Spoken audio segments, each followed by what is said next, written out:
If you were hoping this video would be about the Book of Enoch, then you will be disappointed. Many people like to recommend that we Bible believers stop what we are doing and read books that are not in the Bible. The most recommended of them all is the so-called Book of Enoch.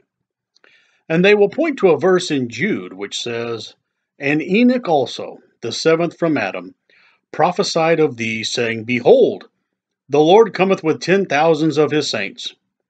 But just because the Bible mentions something that Enoch said doesn't mean that there was ever a written book of Enoch. You'll notice that Enoch prophesied. It doesn't say that he ever wrote anything. So just because someone saw the completed New Testament and they saw Enoch's prophecy in it, they decide to invent an entire book and claim that they found it and it must be an actual book written before the flood. But we true Christians know it's fake because of the numerous errors found in it. According to the so-called Book of Enoch, it says, "In the year 500, in the 7th month, on the 14th day of the month, in the life of Enoch." But this can't be accurate because if one says that the year 500 is referring to the 500th year after creation, then that's quite the problem because Enoch wasn't alive during the year 500. Enoch wasn't born until the year 622.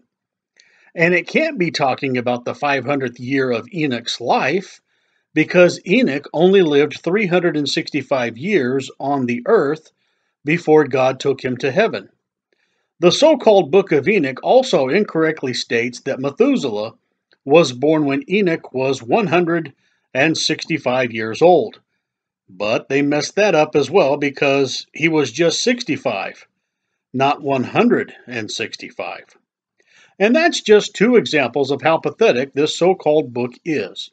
There are many more examples I could give you, but instead of focusing on their inadequacies, I want to tell you why Enoch is important to you. Enoch was caught up to heaven, and therefore he represents all Christians living in this church age. For example, Enoch gets translated to heaven well before the flood. And the flood was definitely a time of tribulation. Noah and his family inside the ark represent the people that go through a tribulation, but God miraculously preserves them safely through it. This will represent the Jews that finally figure out that the Antichrist is not their Messiah, and so they flee and hide out in caves. Then those verses in Matthew chapter 24 will kick into gear. "But pray ye that your flight be not in the winter, neither on the Sabbath day." We get our bread with the peril of our lives because of the sword of the wilderness. God will keep those Jews safe during that tribulation called the time of Jacob's trouble. The reason it's called Jacob's trouble is because this isn't the time of the church's trouble. Why? Because the church is no longer there. Just like Enoch wasn't there for the flood, we Bible-believing Christians won't be there for the time of Jacob's trouble either. By faith, Enoch was translated, that he should not see death, and was not found, because God had translated him. For before his translation, he had this testimony, that he pleased God. The problem some Christians have with Matthew 24 is they see those people in serious trouble running from the Antichrist, and then they see a rapture, and they assume that it's their rapture, what we call the catching away. The mistake they make is they don't seem to realize that there are two raptures, one for the church and one for tribulation saints. If a Christian can just figure that out, it will save him a lot of confusion. All these years when Christians would debate whether the rapture takes place before the tribulation or near the end of the tribulation, when they should have just been studying the scriptures all along. These two raptures are actually part of an entire resurrection. The first part happened at the cross. This is when Jesus led the Old Testament saints to heaven. It's called Christ, the firstfruits. Our catching away is the main harvest, and will include about 2,000 years worth of Christians that have lived and died, and some of us will still be alive. Then the time of Jacob's trouble, with a small rapture at the point of time for those Jews that have endured to the end. They are what we refer to as the gleanings. For illustration purposes, we'll take this tree for example. We see that for the first time this year, we are starting to see fruit. This represents Christ and those Old Testament saints that were waiting for their sacrificial lamb to show up. So those first fruits get picked, but the harvest is still an ongoing thing. You go back later on, and now you are getting what we would call the main part of the harvest. That's where we, the church age, comes in. And we get picked. This is our catching away, but it's not quite over just yet. When you go back one last time to take a look, you'll find a final few pieces of fruit. And these are called the gleanings. And that is the Jewish remnant that endures to the end. This is why they wait until just before the millennium to call these three parts of the harvest finished and the first resurrection. There's no problem here. It's just that people don't always read their Bible. At this point, someone will say, "What about Elijah? Didn't he also get carried up to heaven?" And you'd be right. He also is a type, but he represents those Jews that are enduring to the end. Enoch represents the Gentiles. I say that because in the church age, we are predominantly Gentile.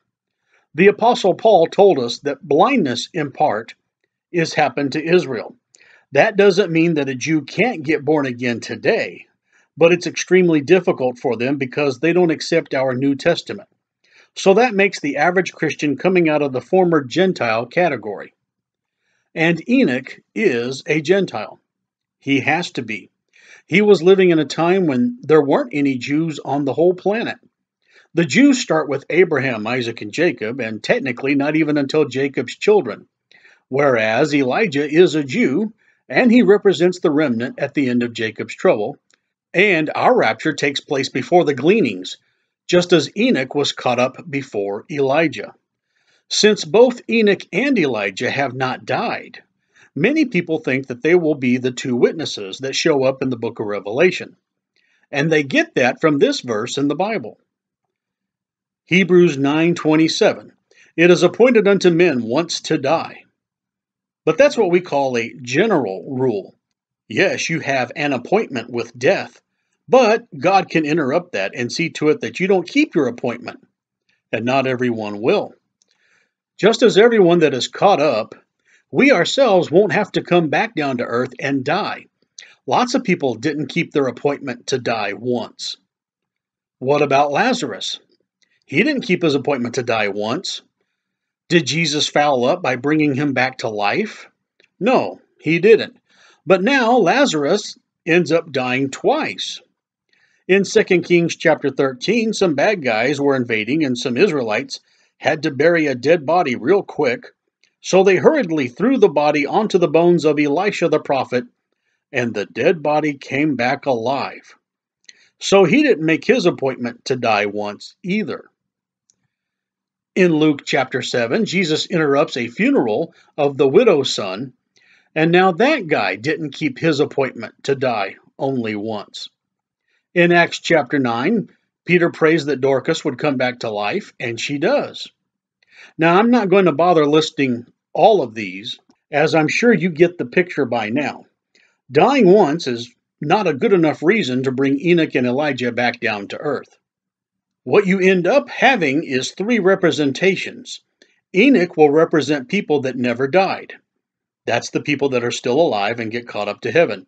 Elijah will be representing the majority, as most people will end up dying once. You say, but Elijah didn't die. How can he represent people that have died once? That's correct for now, but Elijah will come back and he will get killed by the Antichrist, and that will be the first time he dies. Moses will represent the people that will have died twice, people like Lazarus and the widow's son and Dorcas and the other examples I showed you. And since we know that Moses died in Deuteronomy chapter 34, but later Michael the archangel dug up his body so that he will join Elijah in the future when the two witnesses show up in Revelation chapter 11. And then Moses will have died twice. There are other reasons why the two witnesses in the future will be Moses and Elijah, but we're sticking to why it's not going to be Enoch. Keep in mind who their audience will be. The Jews in the tribulation wouldn't listen to some Gentile like Enoch, who's not even circumcised, but they'd sure listen to the representatives of the Mosaic Law and the prophets. Now, before this video comes to an end, I want to mention one more thing about Enoch. I mentioned earlier that people lose their minds trying to find out if he ever wrote anything, when they should be concentrating on what he said. He prophesied that the Lord would come with 10,000s of his saints. And if you are a born-again saved sinner like myself, then congratulations. You're famous. Because Enoch prophesied about you, and he did it over 5,000 years ago.